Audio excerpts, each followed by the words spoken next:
Studio Sheikhpura धनौ।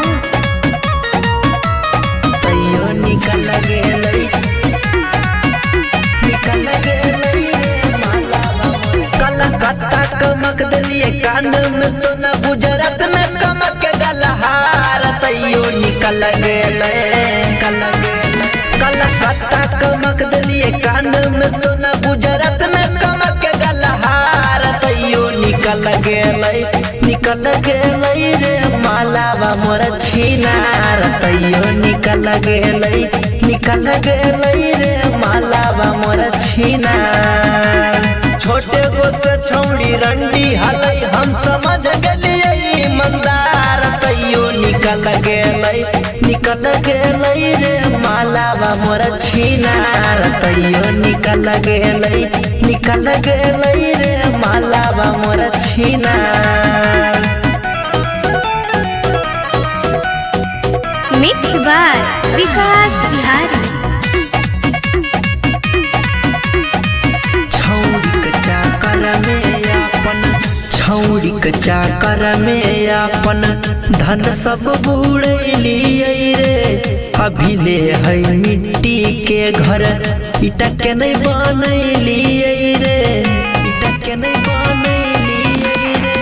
छौड़ी के चाकर में अपन धन सब बुड़ैलिए रे।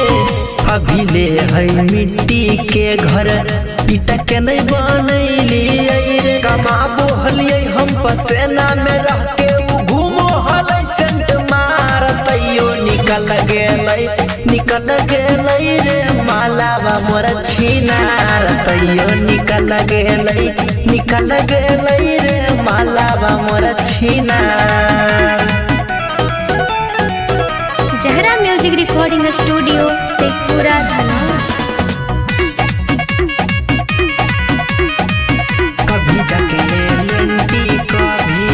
कभी जाके लेंटी कभी धागा मिल कमैलिए रे। सब रुपया पैसा उहे छौड़ी में कमैलिए रे। कभी जाके लेंटी में कभी धागा मिल कमैलिए रे।